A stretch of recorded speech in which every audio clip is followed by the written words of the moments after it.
SSLCയുടെ എല്ലാ സബ്ജക്റ്റും, അതായത് ഇനിയുള്ള 9 സബ്ജക്റ്റിനെയും സ്റ്റഡി ടിപ്സുമായിട്ടാണ് നമ്മൾ നിന്നിട്ടുള്ളത്. അപ്പോൾ ഈ ഒരു വീഡിയോ അവസാനം വരെ കണ്ടാലും നിങ്ങൾക്ക് ഒരു നഷ്ടവും വരാൻ പോകുന്നില്ല. അപ്പോൾ ഈ ഒരു വീഡിയോ അവസാനം വരെ കാണാൻ ശ്രമിക്കുക. Welcome back to my channel അഭിനവിക്ക്.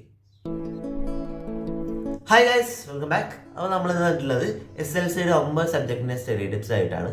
അപ്പോൾ എനിക്ക് തന്നെ നോക്കിയാൽ തന്നെ എനിക്കിപ്പം എല്ലാ സബ്ജക്റ്റും ഒരുപോലെ ആണെങ്കിലും സോഷ്യലിൻ്റെ അതിൻ്റെ കുറേ പഠിക്കാനുള്ളതുകൊണ്ട് തന്നെ അത് പഠിക്കാനൊരു മടിയായിട്ട് എനിക്ക് ഫീൽ ചെയ്യാറുണ്ട്. അപ്പം അതൊക്കെ എങ്ങനെ മാറ്റാം, ഒരു സ്റ്റഡി മോട്ടിവേഷനും പിന്നീട് എല്ലാ സബ്ജക്റ്റും എങ്ങനെ പഠിക്കാം, എങ്ങനെ പഠിച്ചാൽ അത് ഈസി ആകും, അതൊക്കെ ആയിട്ടാണ് നമ്മൾ നിന്നിട്ടുള്ളത്. അപ്പം ഇനി ഇതാകെ 3 ദിവസമേ പബ്ലിക് എക്സാമിന് ബാക്കിയുള്ളൂ. ആകെ 3 ദിവസമേ ബാക്കിയുള്ളൂ. ഇങ്ങനെ പറഞ്ഞിരിക്കരുത്. ഇനി 3 ദിവസമുണ്ട്. 3 ദിവസത്തിൽ നമുക്ക് എന്തൊക്കെ ചെയ്യാൻ പറ്റും? ഇനി എത്ര 48+24, ഇത്രയും മണിക്കൂറിൽ നമുക്ക് എന്തൊക്കെ ചെയ്യാൻ പറ്റും? നമുക്കെല്ലാം സെറ്റാക്കാം ഗൈസ്. അപ്പം ഇന്നും നിങ്ങൾ പേടിക്കണ്ട, എല്ലാത്തിനും നമ്മളുടെ കൂടെ. അപ്പം സോഷ്യലിൻ്റെ മോസ്റ്റ് ഇമ്പോർട്ടൻറ്റ് ക്വസ്റ്റ്യൻസുമായിട്ട് നമ്മൾ ഉടനെ തന്നെ വരുന്നതായിരിക്കും. സ്ലൈഡ്സ് ഒക്കെ ഓൾറെഡി പ്രിപ്പയർഡ് ആണ്. ഓൾറെഡി ഒരു ഓൾമോസ്റ്റ് 60 ക്വസ്റ്റ്യൻസോളം അതിൽ നമ്മളിപ്പം ഓൾറെഡി സെറ്റ് ആക്കിയിട്ടുണ്ട്. മോസ്റ്റ് ഇമ്പോർട്ടൻ്റ് ആണ്. അത് കുറച്ച് വീഡിയോ ലോങ് ആയിരിക്കും. നിങ്ങൾക്കത് കണ്ടാൽ നിങ്ങൾക്ക് ഒരു നഷ്ടവും വരാൻ പോകുന്നില്ല. I am 100% sure. അതിൽ നിന്ന് എന്തായാലും ഒരു മിനിമം 5 ക്വസ്റ്റ്യനെങ്കിലും നിങ്ങൾക്ക് എന്തായാലും ചോദിക്കും ഗൈസ്. അല്ലെങ്കിൽ ആ ഒരു കോൺസെപ്റ്റ് വെച്ചിട്ടേ ചോദിക്കുള്ളൂ, ഉറപ്പുണ്ട് എനിക്ക്. അപ്പോൾ എന്തായാലും ആ ഒരു വീഡിയോ നിങ്ങൾ കാണാൻ ശ്രമിക്കുക. അപ്പം ആ ഒരു വീഡിയോ എന്തായാലും എക്സാമിന് മുൻപേ എന്തായാലും നിങ്ങൾക്ക് അവൈലബിൾ ആക്കും. നിങ്ങളൊന്നും കൊണ്ട് പേടിക്കണ്ട. എക്സാമിന് മുമ്പേ എന്തായാലും നിങ്ങൾക്ക് വേണ്ടിയിട്ട് അവൈലബിൾ ആക്കുന്നതായിരിക്കും. അപ്പോൾ നമുക്ക് എന്തായാലും സ്റ്റഡി ടിപ്സിലേക്ക് പോകാം. ഫസ്റ്റ് തന്നെ ഉള്ളത് ഹിന്ദിയാണ്. നമുക്ക് ലാംഗ്വേജ് നോക്കാം. ഹിന്ദിയിൽ മെയിനായിട്ട് നമുക്ക് ടെക്സ്റ്റ് ബുക്ക് വായിക്കാം. ഹിന്ദിയിൽ കുറേ ആൾക്കാർക്ക് സെൻറ്റൻസ് ഫ്രെയിമിങ്ങും പിന്നെ വേർഡ്സ് ഒക്കെ കിട്ടാത്ത പ്രശ്നമുണ്ട്. എൻ്റെയും സെയിം പ്രശ്നമാണ്. സെൻറ്റൻസ് ഫ്രെയിമിങ്ങും പിന്നീട് ആവട്ടെ വേർഡ്സ് കിട്ടാത്ത പ്രശ്നമൊക്കെ എനിക്കും ഉണ്ട്. അപ്പോൾ ഇതൊക്കെ പരിഹരിക്കാൻ വേണ്ടിയിട്ട് എല്ലാവരുടെയുള്ള അഭിപ്രായം ഒക്കെ സ്വീകരിച്ച് നോക്കുമ്പം എൻ്റെ ഒരു അഭിപ്രായത്തിൽ ടെക്സ്റ്റ് ബുക്ക് നന്നായി വായിച്ചാൽ തന്നെ നമുക്ക് A+ ഈസി ആയിട്ട് എടുക്കാൻ പറ്റും. ഹിന്ദിയൊക്കെ വളരെ സിമ്പിളാണ്. ഹിന്ദി അത്രയേ ഉള്ളൂ. ടെക്സ്റ്റ് ബുക്ക് സിമ്പിളായിട്ട് നമുക്ക് വായിക്കാം. ടെക്സ്റ്റ് ബുക്ക് നന്നായിട്ട് വായിക്കാം. ഒരു 3 തവണയെങ്കിലും മിനിമം വായിക്കാം. അത് തന്നെ മതി ഗൈസ്, അത് തന്നെ മതി. അത്യാവശ്യം നല്ല രീതിക്ക് തന്നെ നമുക്ക് എക്സാം എഴുതാം. ടെക്സ്റ്റ് ബുക്കിലുള്ള കുറച്ച് കാര്യങ്ങളൊക്കെ നമ്മൾ ആൻസർ ഷീറ്റിൽ എഴുതുക, നല്ല മാർക്ക് തന്നെ കിട്ടും. പിന്നെ PYQ സോൾവ് ചെയ്താൽ നല്ലതായിരിക്കും. അല്ലെങ്കിൽ എല്ലാത്തിൻ്റെ ഫോർമാറ്റ് പഠിച്ചിട്ട് പോവുക. അതായത് ലെറ്റർ ആയാലും ഡയറി ആയാലും അതിൻ്റെയൊക്കെ ഫോർമാറ്റ് നമ്മൾ പഠിച്ചു വെക്കുക. അതിനുശേഷം നമ്മളെ ചാപ്റ്റർ വായിച്ചതിൻ്റെ കണ്ടൻറ് ഓർമ്മയിലുള്ളത് വെച്ച് എടുത്ത് കാച്ചുക. അത്രയേ ഉള്ളൂ. Hindi A+ sure, 100% sure. Okay, അപ്പം PYQ വേണമെങ്കിൽ നമുക്ക് ഏത് മോഡലായിരിക്കും വരുന്നത് എന്നൊക്കെ നമുക്ക് നോക്കാൻ വേണ്ടി PYQ നമുക്ക് ഉപകാരപ്പെടുത്താം. അടുത്ത സബ്ജക്റ്റിലേക്ക് അടുത്തത് ഇംഗ്ലീഷാണ്. ടെക്സ്റ്റ് ബുക്ക് നന്നായി തന്നെ വായിച്ചാൽ തന്നെ നമുക്ക് ഇംഗ്ലീഷും അത്യാവശ്യം നല്ല രീതിയിൽ തന്നെ ക്രാക്ക് ചെയ്യാൻ വേണ്ടിയിട്ട് പറ്റും. പിന്നീട് ടീച്ചേഴ്സൊക്കെ നിങ്ങൾക്ക് നോട്ട് തന്നിട്ടുണ്ടാവും. നോട്ടും കൂടി പഠിക്കുക. അപ്രിസിയേഷനൊക്കെ അതിലായിരിക്കും ഉണ്ടാവുക. പിന്നീട് കോൺട്രാസ്റ്റ് ഒക്കെ, ചില ചാപ്റ്റേഴ്സിൻ്റെ കോൺട്രാസ്റ്റ് ഇപ്പോൾ എവിടെയാണ് ദ സ്നേക്ക് ആൻഡ് മിററിൽ കോൺട്രാസ്റ്റ് ഉണ്ട് നമുക്ക്. അതൊക്കെ നമുക്ക് നോട്ട് നോക്കിയിട്ടാണ് നമ്മൾ പഠിക്കുന്നുള്ളത്. അപ്പോൾ എന്തായാലും ഇംഗ്ലീഷും ടെക്സ്റ്റ് നോട്ട് നന്നായിട്ട് വായിക്കാവുന്നതാണ്. പിന്നെ ഗ്രാമറിന് വേണ്ടിയിട്ട് നമ്മളെ PYQ കുറേ സോൾവ് ചെയ്യുക. ഒരു 10 PYQൻ്റെ ഗ്രാമർ പാർട്ട് മാത്രമേ നിങ്ങൾ സോൾവ് ചെയ്താൽ നിങ്ങൾക്ക് ഗ്രാമർ വെള്ളം പോലെ ഫ്ലുവൻ്റ് ആയിട്ട് കിട്ടും. പിന്നെ നിങ്ങൾ ഒരിക്കൽ തെറ്റിയാൽ നിങ്ങളത് ആലോചിച്ച് ടെൻഷൻ അടിക്കാന്ന് വേണ്ട. ഇനി നമുക്ക് 3 ദിവസമുണ്ട്. 3 ദിവസത്തിൽ നമുക്ക് സെറ്റാക്കി എടുക്കുക ഗൈസ്. നിങ്ങൾ ഒന്നുകൊണ്ടും ഭയക്കണ്ട. എല്ലാത്തിനും നമ്മളെ സൈലത്തിൻ്റെ ടീച്ചേഴ്സും വേറെ ചാനലിലെ ടീച്ചേഴ്സും എല്ലാവരും ഉണ്ട്. അപ്പോൾ നമുക്ക് എല്ലാവരും സെറ്റാണ് ഗൈസ്. പിന്നീട് ഇംഗ്ലീഷിൽ പിന്നീട് ലെറ്റർ അതൊക്കെ വരുന്നുണ്ടല്ലോ, ഓരോ സംഭവം ഉണ്ടല്ലോ. അതിൻ്റെ നമ്മൾ മെയിൻ ഫോർമാറ്റ് പഠിച്ചിട്ട് പോവുക. അതിനുശേഷം ഹിന്ദി പോലെ തന്നെ നമ്മളെ പാഠഭാഗത്തു നിന്നും പിന്നെ ജനറലായിട്ട് എടുത്തിട്ടും നമ്മളെടുത്ത് കാച്ചാൽ നമുക്ക് സെറ്റാകും ഇംഗ്ലീഷും. അപ്പം ഇതാണ്. അപ്പം ഇംഗ്ലീഷ് എന്തായാലും ടെക്സ്റ്റ് ബുക്ക് വായിക്കുന്നത് ഹിന്ദിയേക്കാളും മെയിനാണ് ഇംഗ്ലീഷിൽ നമ്മൾ ടെക്സ്റ്റ് ബുക്കിൽ ഒരു 2-3 സെൻറ്റൻസ് ഫസ്റ്റ് എഴുതിയാൽ തന്നെ ടീച്ചർമാർ ഒന്നും നോക്കാണ്ട് ജസ്റ്റ് ടിക്കറ്റ് ഫുൾ മാർക്ക് നിങ്ങൾക്ക് ഇട്ട് തരും. അത്രേ ഉള്ളൂ. അപ്പോൾ ഇംഗ്ലീഷ് എന്തായാലും ടെക്സ്റ്റ് ബുക്ക് വായിക്കുക. ടെക്സ്റ്റ് ബുക്കിൽ തന്നെ സെൻറ്റൻസ് നമ്മൾ എഴുതിയാൽ നല്ലതായിരിക്കും. കാരണം ടീച്ചേഴ്സ് ഫസ്റ്റ് നോക്കുമ്പോൾ തന്നെ ഒരു ഇംപ്രഷൻ ഉണ്ടാക്കിയെടുത്താൽ ടീച്ചേഴ്സ് ബാക്കി വായിക്കില്ല. അപ്പോൾ ആ ഫസ്റ്റ് വായിച്ച് തന്നെ ടിക്കറ്റ് ഫുൾ മാർക്ക് ഇട്ട് തരും. അപ്പോൾ അത്രയേ ഉള്ളൂ. ഇംഗ്ലീഷൊക്കെ അത്രയേ ഉള്ളൂ. പിന്നീട് മാത്സ് കുറേ ആൾക്കാർക്ക് പ്രശ്നമുണ്ടെന്ന് പറഞ്ഞിരുന്നു. പക്ഷെ കുറേ ആൾക്കാർക്ക് അത് ഭയങ്കര ഈസിയാണ്. അപ്പോൾ മാത്സിൻ്റെ എന്താ വെച്ചിട്ടുണ്ടെങ്കിൽ നമ്മൾ കോൺസെപ്റ്റും ഇക്വേഷൻസും ആദ്യം പഠിക്കുക. കോൺസെപ്റ്റ് കറക്റ്റായി മനസ്സിലാക്കുക. അതായത് നമ്മുടെ ഓൺലൈൻ ക്ലാസ്സും പലതും കേട്ട് നിങ്ങൾക്ക് മനസ്സിലാക്കുക. അതിനുശേഷം ഇക്വേഷൻസ് ബൈ ഹാർട്ട് ചെയ്യാമെന്നല്ല ഞാൻ പറയുന്നത്. ഇക്വേഷൻസ് മനസ്സിലാക്കി വെക്കുക, അത് പലതുമായിട്ട് കണക്ട് ചെയ്ത് വെക്കുക. ഇപ്പോൾ സോളിഡിൻ്റെ വോളിയവും പിന്നീട് ഹെമിസ്ഫിയറിൻ്റെ വോളിയം അത് 4/3πr³ വേറെ എന്തിൻ്റെ ഒരു ഇതുണ്ട്. അപ്പോൾ അത് രണ്ട് കണക്ട് ചെയ്യാൻ നമുക്ക് സിമ്പിളാണ്. അതെനിക്ക് മറന്നുപോയതാണ്. അതുകൊണ്ട് കണക്ട് ചെയ്ത് വെച്ചിട്ടുണ്ടെങ്കിൽ നമുക്ക് പെട്ടെന്ന് സിമ്പിളായിട്ട് എടുക്കാൻ വേണ്ടിയിട്ട് കിട്ടും. അപ്പോൾ അതേപോലെ എല്ലാ ഇക്വേഷൻസും കണക്ട് ചെയ്ത് നമ്മുടെ ഡെയിലി ലൈഫിൽ കണക്ട് ചെയ്യാൻ മാത്സ് ഇക്വേഷൻ കുറച്ച് ബുദ്ധിമുട്ടാണ്. എന്നാലും നമ്മൾ എന്തായാലും ഒരു ട്രിക്കൊക്കെ വെച്ച് നമ്മുടെ മാത്സ് ഇക്വേഷൻസൊക്കെ പഠിച്ചെടുക്കുക. അതിനുശേഷം മിനിമം ഞാൻ പറയുന്നത് ഒരു 15 PYQ നിങ്ങൾ സോൾവ് ചെയ്യുക. 15 മിനിമമാണ്.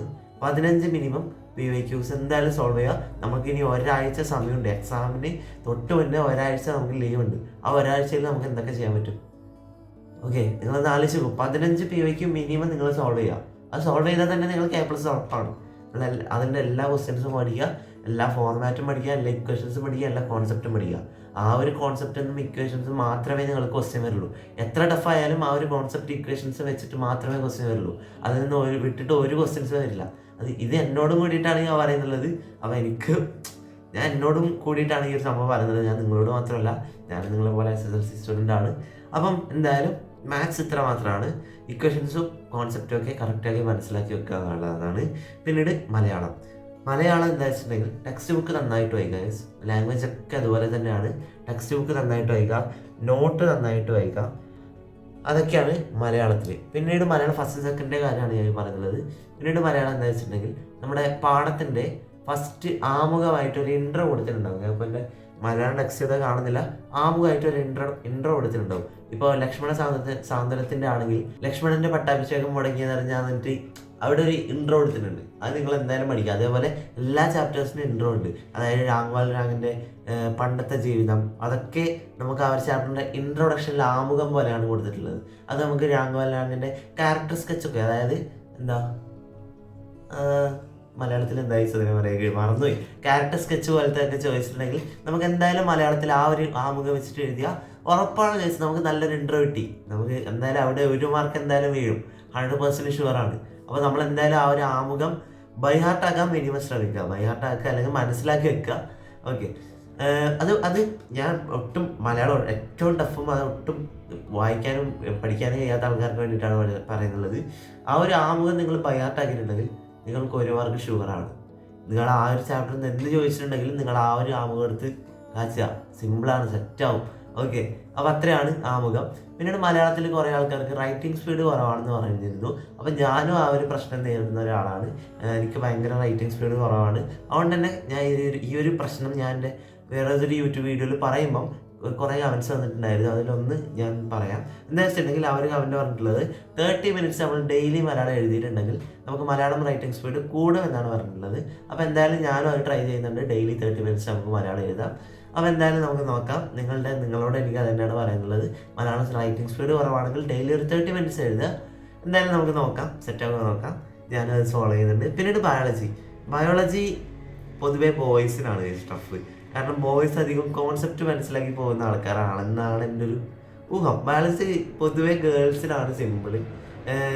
എൻ്റെ ഒരു ക്ലാസ് വെച്ചിട്ട് നോക്കുമ്പോഴും എൻ്റെ അനിയത്തി ഇപ്പോൾ 10th അവൾക്ക് ബയോളജി സിമ്പിളാണ്, എനിക്ക് ബയോളജി ഭയങ്കര ടഫാണ്. അപ്പോൾ എനിക്ക് എൻ്റെ ഒരു പ്രശ്നം എന്താ അറിയുമോ, ഈ ബൈ ഹാർട്ടാക്കിയിട്ട് പോകുന്ന സംഭവം എനിക്ക് ഒരിക്കലും നടക്കാത്തൊരു സംഭവമാണ്. അത് എൻ്റെ ബ്രെയിനിൽ അത് നിൽക്കുന്നില്ല. ബൈ ഹാർട്ട് ചെയ്താൽ നമ്മളിങ്ങനെ നെഗറ്റീവ് അടിക്കരുത്, എന്നാലും ഞാൻ ഒരു സത്യാവസ്ഥയാണ് പറഞ്ഞത്. എൻ്റെ ബ്രെയിനിൽ അത് നിൽക്കുന്നില്ല. ബൈ ഹാർട്ട് ചെയ്യാൻ എനിക്ക് കുറച്ച് പണിയാണ്. അതുകൊണ്ട് തന്നെ ഞാൻ ബയോളജി ക്രെഡിറ്റ് പറഞ്ഞുതരാം. നമ്മുടെ നാച്ചുറായിട്ട് കണക്ട് ചെയ്യുക. പിന്നീട് ബയോളജിയിൽ ഓരോ വേർഡും ഡിവൈഡ് ചെയ്താൽ അതിനെ തന്നെ നമുക്കൊരു സെൻറ്റൻസ് ആക്കി എഴുതാം. മനസ്സിലായോ? ഇപ്പം ബയോളജിയിൽ കെമിക്കൽ എവല്യൂഷൻ തിയറി, അത് കെമിക്കലായിട്ട് എവല്യൂഷൻ വന്നതാണ്. കെമിക്കലി എവല്യൂഷൻ വന്നതാണ് ആ ഒരു തിയറി. അപ്പം തന്നെ നമുക്ക് ആ ഒരു വേർഡിനെ നമ്മൾ പാർട്ടാക്കിയാൽ നമുക്ക് ബയോളജിനെ സിമ്പിളായിട്ട് എക്സ്റ്റെൻഡ് ചെയ്ത് എഴുതാൻ വേണ്ടിയിട്ട് പറ്റും. അത് ബയോളജിൻ്റെ ഒരു എന്താ പറയുക, ബയോളജിയുടെ ഒരു ബഗ്ഗോ എന്താ പറയുക, ഓക്കെ, ബയോളജിയുടെ ഒരു ട്രിക്ക് എന്ന് പറയാം. ഓക്കെ, പിന്നീട് ബയോളജി നമ്മൾ മാക്സിമം നാച്ചുറായിട്ട് കണക്ട് ചെയ്തിട്ട് പഠിക്കാൻ ശ്രമിക്കുക. അപ്പം ബയോളജി ഇത്ര തന്നെയാണ്. ബയോളജിയിൽ എനിക്ക് വലിയ പറയാനൊന്നുമില്ല ഗൈസ്, കാരണം ബയോളജിയിൽ ഞാൻ വലിയ പഠിപ്പിയൊന്നുമല്ല. അപ്പോൾ എന്തായാലും വേറെ PYQ സോൾവിങ് ഇമ്പോർട്ടൻ്റ് ആണ് ബയോളജിയിൽ. അതെന്തായാലും കുറച്ച് ക്വസ്റ്റ്യൻസ് ഒക്കെ നിങ്ങൾ സോൾവ് ചെയ്യാം, നല്ലതായിരിക്കും. അപ്പോൾ ഇനി എന്തായാലും നിങ്ങൾ എല്ലാ ടെക്സ്റ്റ് ബുക്കും എല്ലാ സോഷ്യലാവട്ടെ എല്ലാം ഞാൻ അരിച്ച് പറക്കി പഠിക്കാൻ സമയമില്ല. അതാണ് ഞാൻ ഫസ്റ്റ് തമ്മിലിൽ കൊടുത്തിട്ടുള്ളത്. ഇനി ഹാർഡ് വർക്ക് അല്ല വേണ്ടത്, ഇനി സ്മാർട്ട് വർക്കാണ് വേണ്ടത്. അപ്പോൾ സ്മാർട്ട് വർക്ക് എന്ന് പറയുന്നുള്ളത് PYQ സോൾവ് ചെയ്യുക, maximum number of PYQ solve ചെയ്യുക. അപ്പോൾ അതിൽ നിങ്ങൾക്ക് അറിയാത്ത ക്വസ്റ്റ്യൻസ് നിങ്ങൾ ടെക്സ്റ്റ് നോക്കി പഠിക്കുക, അത്രമാത്രമാണ്. പിന്നീട് നിങ്ങൾക്ക് ടൈം ഉണ്ട്, നിങ്ങൾക്ക് പഠിച്ചിട്ടാവും എന്നൊക്കെ തോന്നുന്നുണ്ടെങ്കിൽ ടെക്സ്റ്റ് ബുക്ക് വായിക്കുക, ഒരു കുഴപ്പമില്ല. ഇത് ഞാൻ എൻ്റെ അഭിപ്രായമാണ് പറയുന്നുള്ളത്. നിങ്ങൾക്ക് തെറ്റുണ്ടെങ്കിൽ നിങ്ങൾക്ക് നിങ്ങളുടേതായ രീതിക്ക് ഇതിനെ പുതുക്കി നല്ല രീതിക്ക് നിങ്ങളുടെ ലൈഫിൽ ഉൾക്കൊള്ളിക്കാവുന്നതാണ്. ഇനി ആകെ 3 ദിവസമേ ഉള്ളൂ, അതൊക്കെ നിങ്ങൾ ഓർത്ത് വെക്കുക. അപ്പം എന്തായാലും അടുത്തത് നോക്കാം. മലയാളം കഴിഞ്ഞു, ബയോളജി കഴിഞ്ഞു, ഇനി ഫിസിക്സിലേക്ക് പോകാം. ഫിസിക്സും മാത്സിനെ പോലെ തന്നെയാണ്. എല്ലാ കോൺസെപ്റ്റും മനസ്സിലാക്കി എല്ലാ ഇക്വേഷൻസും മനസ്സിലാക്കിയതിന് ശേഷം മിനിമം ഒരു 10 ക്വസ്റ്റ്യൻസ് ചെയ്താൽ മതി, 10 PYQ ചെയ്താൽ മതി നിങ്ങൾക്ക് കിട്ടാൻ. പിന്നീട് കുറേ ആൾക്കാർ PYQ എവിടെ നിന്ന് കിട്ടുന്നുണ്ടെന്ന് ചോദിച്ചിട്ടുണ്ടായിരുന്നു. അപ്പോൾ ഞാൻ ഗൂഗിളിൽ നിന്ന് സെർച്ച് ചെയ്തിട്ടാണ് PYQ എടുക്കുന്നുള്ളത്. അപ്പം PYQ നിങ്ങൾക്ക് കിട്ടുന്നില്ലെങ്കിൽ ഞാൻ ചെയ്യുന്ന PYQs വേണമെങ്കിൽ കമ്മ്യൂണിറ്റിയിൽ പോസ്റ്റ് ചെയ്യാൻ ശ്രമിക്കുക. അപ്പോൾ നിങ്ങൾക്ക് ഞാൻ ഈ ചെയ്ത വീഡിയോസിനും എല്ലാം ഒരു റിസൾട്ടായിട്ട് നിങ്ങൾക്ക് ചേരാൻ പറ്റുന്നത് നിങ്ങൾ SSLC ഫുൾ A+ എടുക്കുക. നമ്മളും SSLC ഫുൾ A+ എടുക്കും. പിന്നെ ഈ ഒരു വീഡിയോ ലൈക്ക് ചെയ്യാനും ഈ ഒരു ചാനൽ സബ്സ്ക്രൈബ് ചെയ്താൽ മാത്രം മതി ഗൈസ്. നിങ്ങളുടെ വിലപ്പെട്ട കമൻറ്റ് താഴെ പറ്റുമെങ്കിൽ നിങ്ങൾക്ക് കമൻറ്റ് ചെയ്താൽ എനിക്ക് ഭയങ്കര സന്തോഷമായിരിക്കും. അപ്പോൾ എന്തായാലും നമുക്ക് അടുത്തതിലേക്ക് പോകാം. ഫിസിക്സ് ഞാൻ പറഞ്ഞല്ലോ മാത്സ് പോലെ തന്നെയാണ്. എല്ലാ കോൺസെപ്റ്റും ഇക്വേഷൻസും മനസ്സിലാക്കുക, മോട്ടോർ പ്രിൻസിപ്പിൾ അതേപോലത്തെ ലോസും ഒക്കെ സ്റ്റേറ്റ് ചെയ്യാനും പഠിക്കുക. പിന്നീട് ഇക്വേഷൻസൊക്കെ മനസ്സിലാക്കി നമ്മൾ maximum number of PYQ solve ചെയ്യുക, അത്ര മാത്രമാണ്. പിന്നീട് കെമിസ്ട്രി എന്താ വെച്ചിട്ടുണ്ടെങ്കിൽ കുറച്ച് വെറൈറ്റി ആളാണ് കെമിസ്ട്രി എന്ന് പറയുന്നത്. കാരണം ടെക്സ്റ്റ് ബുക്കിൽ പഠിക്കുന്ന ഒന്നായിരിക്കും, ക്വസ്റ്റ്യൻ പേപ്പറിൽ വരുന്നത് കുറച്ച് ഡെപ്തിലായിരിക്കും ക്വസ്റ്റ്യൻ പേപ്പറിൽ വരിക. അപ്പോൾ എന്തായാലും നമ്മൾ PYQ സോൾവിങ്ങിന് നമുക്ക് കെമിസ്ട്രിയിൽ മോർ ഇമ്പോർട്ടൻസ് കൊടുക്കേണ്ടത് അത്യാവശ്യമാണ്. അതുകൊണ്ട് തന്നെ നമ്മൾ ടെക്സ്റ്റ് ബുക്ക് അത്യാവശ്യം നല്ല രീതിക്ക് അരിച്ച് പറഞ്ഞ് പഠിക്കുക. കെമിസ്ട്രിയുടെ കാര്യമാണ് ഞാൻ പറയുന്നത്. അതിനുശേഷം കോൺസെപ്റ്റും എല്ലാം ക്ലിയർ ചെയ്യുക. പിന്നീട് ടെക്സ്റ്റ് ബുക്ക് പാട്ട് പോലെ പഠിക്കുന്നതിലും നല്ലത് PYQ സോൾവ് ചെയ്യുന്നതാണ് എന്നാണ് എൻ്റെ ഒരു നിഗമനം. അപ്പം ക്വസ്റ്റ്യൻ പേപ്പർ പൊതുവേ കുട്ടികൾക്ക് മനസ്സിലാക്കാൻ ബുദ്ധിമുട്ടാണ് കെമിസ്ട്രി. അതുകൊണ്ട് തന്നെ PYQ മാക്സിമം സോൾവ് ചെയ്യാം, ഈസിലി ക്രാക്ക് ചെയ്യാൻ നമുക്ക് പറ്റുന്നതായിരിക്കും. അപ്പോൾ എന്തായാലും അടുത്തത് last and final but not least. അപ്പം എന്തായാലും സോഷ്യൽ ഇത് പഠിക്കാണ്ട് വേറെ വഴിയില്ല. കാരണം ഇത് ബൈ ഹാർട്ടാക്കി പോകണം എന്നല്ല ഞാൻ പറയുന്നത്, പക്ഷെ ഇത് പഠിക്കണം. ഇത് പഠിക്കാണ്ട് വേറെ വഴിയില്ല. ഞാൻ തന്നെ ഇന്നലെയും മിനിയാന്ന് ഇരുന്നിട്ട് എനിക്ക് സോഷ്യൽ തീർന്നിട്ടില്ല, ഹിസ്റ്ററി പോലും എനിക്ക് തീർന്നിട്ടില്ല ഇന്നലെയും മിനിയാന്ന് ഇരുന്നിട്ട്. ഇന്നലെ ഞാൻ ഏകദേശം രാവിലെ 2 മണി വരെ ഇരുന്നു. അതിൻ്റെ ഇടയിൽ ഞാൻ നമ്മുടെ മോസ്റ്റ് ഇമ്പോർട്ടൻറ്റ് ക്വസ്റ്റ്യൻസിന് വേണ്ടിയിട്ടുള്ള സ്ലൈഡും പ്രിപ്പയർ ചെയ്തു. അതൊക്കെ ചെയ്യുമ്പോൾ ഏകദേശം 2 മണി 2:15 ഉറങ്ങുമ്പോൾ. അതൊക്കെ ചെയ്തുകൊണ്ട് തന്നെ സോഷ്യലും ഒന്നും പഠിച്ചിട്ടാവുന്നില്ല, സോഷ്യലി തീരുന്നേ ഇല്ല ഗൈസ്. അത് എനിക്ക് ഇതുവരെ ഫീൽ ചെയ്തിട്ടില്ല, ഇന്നലെ ആദ്യമായിട്ടാണ് ആ ഒരു സംഭവം ഫീൽ ചെയ്തിട്ടുള്ളത്. സോഷ്യൽ പഠിച്ചിട്ട് തീരുന്നേ ഇല്ല, എനിക്ക് പറയാൻ വാക്കില്ല ഗൈസ്. കാരണം അത്രക്കും ഉണ്ട് സോഷ്യൽ, ഒരു വലിയൊരു ഓഷൻ പോലെ കിടക്കുകയാണ് സോഷ്യലി. അപ്പോൾ എന്തായാലും അത് പഠിക്കാണ്ട് വേറെ വഴിയില്ല. സോഷ്യൽ ടിപ്സ് എന്താ വെച്ചിട്ടുണ്ടെങ്കിൽ അതൊരു കഥ പോലെ പഠിക്കാമെന്നാണ് എനിക്ക് പറയാനുള്ളത്. പിന്നീട് പോയിൻ്റൊക്കെ പല കോഡുകൾ വെച്ച് പഠിക്കുക. പോയിന്റുകൾ എന്തൊക്കെയാ നിങ്ങൾക്ക് ചിലപ്പം നിങ്ങൾക്ക് തന്നെ നിങ്ങളുടെ ലൈഫിലും നിങ്ങളുടെ സ്കൂളുമായിട്ട് റിലേറ്റ് ചെയ്യാൻ പറ്റുന്ന കോഡുകൾ നിങ്ങൾക്ക് മാത്രമേ ഉണ്ടാക്കാൻ പറ്റുള്ളൂ. ഞാനിപ്പോൾ കോഡ് പറഞ്ഞിട്ടുണ്ടെങ്കിൽ ഞാനിപ്പോൾ എൻ്റെ ക്ലാസ്സിലെ ചില ആൾക്കാരുടെ പേരൊക്കെ വെച്ചിട്ടാണ് ഞാൻ കോഡ് ഉണ്ടാക്കിയിട്ടുള്ളത്. അപ്പോൾ അതേപോലെ നിങ്ങൾക്കും കോഡ് ഉണ്ടാക്കാം, നിങ്ങളുടെ ക്ലാസ്സിലും നിങ്ങളുടെ ഫാമിലി മെമ്പേഴ്സിൻ്റെ ആയാലും അങ്ങനെ പല കോഡുകൾ നിങ്ങൾക്ക് തന്നെ ഉണ്ടാക്കാൻ വേണ്ടിയിട്ട് പറ്റും. അതായിരിക്കും ഞാൻ പറഞ്ഞതിനെക്കാട്ടും നിങ്ങൾക്ക് ഓർമ്മ ഉണ്ടാവുക. അപ്പോൾ എന്തായാലും നിങ്ങൾ തന്നെ കോഡ് ഉണ്ടാക്കുന്നതായിരിക്കും ബെറ്റർ. അതുകൊണ്ട് ഞാൻ കോഡ് ഞാൻ പറഞ്ഞു തരുന്നില്ല. അപ്പോൾ എന്തായാലും പല കോഡുകൾ വെച്ച് ഓർമ്മിച്ച് വെക്കുക. പിന്നെ കുറേ പഠിക്കാനുണ്ടെന്ന് പറഞ്ഞ് ടെൻഷൻ അടിച്ച് പഠിക്കാണ്ടിരിക്കരുത്. ഇത് മാത്രമാണ് എനിക്ക് പറയാനുള്ളത്. എന്നോടും എനിക്കിത് മാത്രമാണ് പറയാനുള്ളത്. പഠിക്കാണ്ടിരിക്കരുത്, കുറേ പഠിക്കാണ്ടിരിക്കരുത്. അത് നമ്മുടെ എല്ലാവരുടെയും ഒരു പ്രശ്നമാണ്. അപ്പോൾ അങ്ങനെ ഇരിക്കരുത്, നമ്മളിനി പഠിക്കുക ഗൈസ്.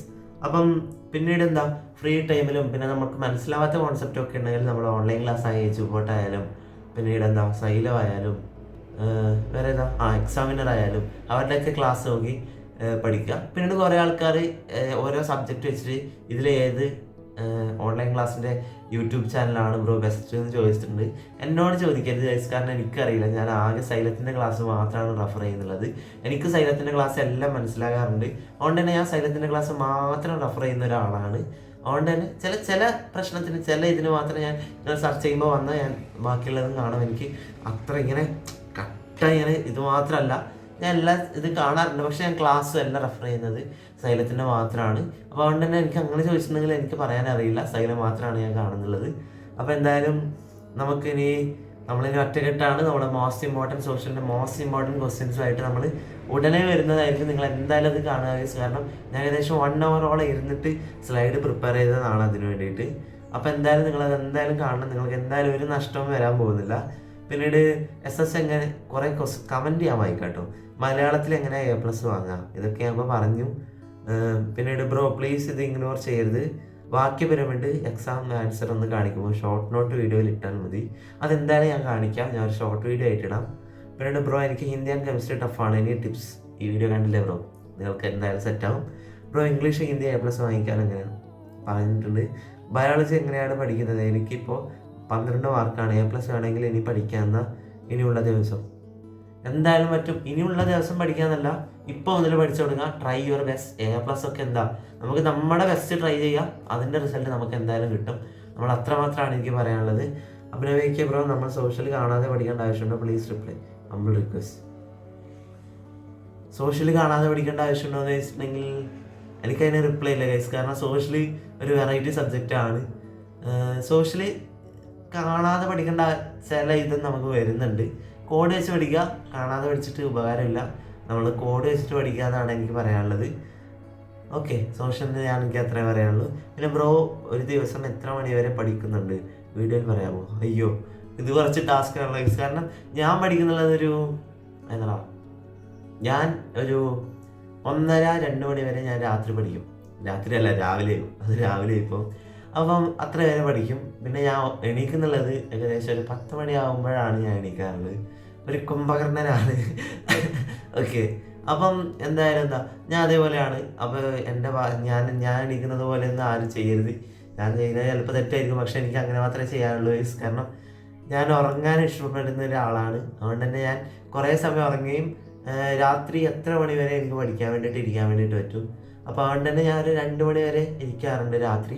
രാവിലെ ഒരു 11 മണി 11:30 ആകുമ്പോഴാണ് ഞാൻ രാവിലെ പഠിക്കാൻ തുടങ്ങാറ്.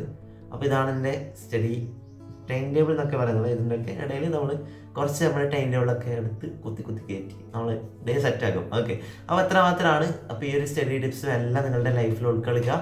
ഇനിയുള്ള 3 ദിവസം നിങ്ങൾ 100% എഫേർട്ട് എടുക്കുക. നമ്മുടെ പാരൻസിന് നിങ്ങൾ നല്ലൊരു റിസൾട്ട് കാണിച്ചു കൊടുക്കുക. നിങ്ങൾ നമ്മുടെ ചാനലിൻ്റെ മെമ്പേഴ്സാണ്, നിങ്ങൾക്ക് എല്ലാവർക്കും A+ ലഭിക്കട്ടെ. അപ്പം എല്ലാവർക്കും ഓൾ ദി ബെസ്റ്റ് ചെയ്യുന്നത് നമ്മുടെ ചിലപ്പോൾ ലാസ്റ്റത്തെ വീഡിയോ ആയിരിക്കും. ഇനി നമ്മുടെ സോഷ്യലിൻ്റെ A+ കണ്ടൻസുമായിട്ട് നമ്മൾ വരുന്നതായിരിക്കും. അതെന്തായാലും എക്സാമിന് മുന്നായിട്ട് നിങ്ങൾക്ക് എന്തായാലും നമ്മൾ അവൈലബിൾ ആകുന്നതായിരിക്കും. അപ്പോൾ എന്തായാലും ചാനൽ സബ്സ്ക്രൈബ് ചെയ്യാനും ഈ ഒരു വീഡിയോ ഇഷ്ടപ്പെട്ടാൽ ലൈക്ക് ചെയ്യാനും കമൻറ്റ് ചെയ്യാനും മറക്കരുത്. അപ്പോൾ എന്തായാലും ഈ ഒരു വീഡിയോ കഴിയാണ്. നിങ്ങളുടെ വിലപ്പെട്ട നിർദ്ദേശങ്ങൾ താഴെ കമൻറ്റ് ചെയ്യാൻ മറക്കരുത് ഗൈസ്. അപ്പോൾ ഈ ഒരു വീഡിയോ ഇഷ്ടപ്പെടുന്നു വിചാരിക്കുന്നു. അപ്പം thanks for watching. This is me അഭിനവിക്ക്.